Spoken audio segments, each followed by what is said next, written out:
Did you know that the Romans found the Britons when they initially invaded Britain, just like bathing in bogs all day? That's all they did. They just sat there like neck deep in the bog. That's how they were. So they had the election over there in Britain, and as was predicted by the polls, due to the horrible performance of the Tory party, the Labour Red Tory party won a resounding victory, not because of anything to do with their own like being good or anything, but rather to do with the Conservatives having somehow been voted in and ruling for a long period of time while being completely horrible.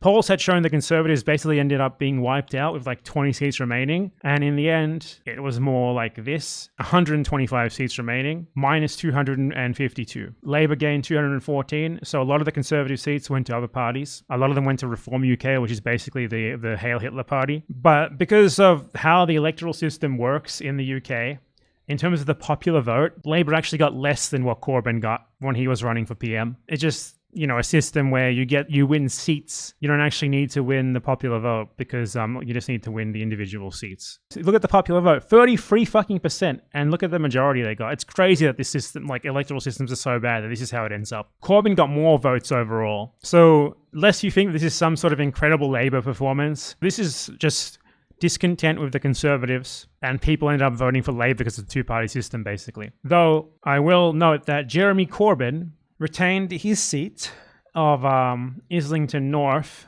as an independent after leaving / basically being forced out of the Labour Party, which is fantastic. Good. He's the only good British person in the entire country. Aside from that one guy who said Free Palestine in an interview, the football fan. The two good Britons. And maybe if any of them still live in the bog, 3 good Britons. So that's cool. He beat like Labour's candidate by a lot, actually. And honestly, I think the main reason why Corbyn won his seat, not really much to do with his overall politics, but to do with the fact that he's very involved in his constituency. You know, he kind of acts like a local politician. You know, when people contact him and stuff for help, he actually helps them instead of just sending like a form reply. Because the actual formal politicians, the normal politicians, you know, they're in it for the careerism. They get parachuted into a seat, usually in a place they don't even live, just so they can sit in parliament for their party, and they ignore their local constituents. The whole, I don't know. I'm not a big fan of the British-derived parliamentary system, but I'm also not a big fan of like the fucking American system. I'm not a big fan of any electoral system. Liberal politics sucks in general, but the British one is often very bad. So Corbyn won. Cool. Good job.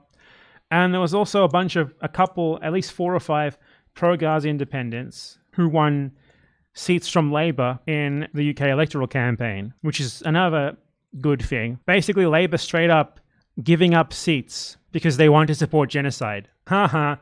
Jonathan Ashworth, who was slated to serve as a minister in Starmer's government, lost his seat to an independent who is against Gaza. Shock at Adam. So that's awesome. Get fucked. Your political career is over. Eat shit. You lost to like a random guy who has no platform aside from stop doing genocide. Disgusting. Pro-Gaza independents also won in Blackburn. I'm a fan of Blackburn Football Club now. And Dewsbury and Batley. You're not going to convince me that's a real place. That's made up, like a stereotypical AI-made English town name. Beating Labour into second in both. Into second?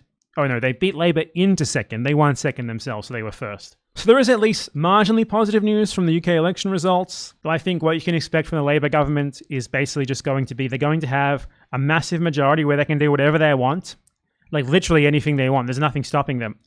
And all that they're going to end up doing is being Tony Blair again. So yeah, prosperity is not coming for Britain, just like it isn't coming for Argentina, despite Elon Musk pronouncing so. What is coming for Britain is the most pathetic red Tory government of Blairite scum you could possibly imagine. Honestly, it's probably a good thing because this is indicative of the total ruin of the British Empire. How they have declined, deservedly so. We just need to get rid of the American Brit-spawn empire next.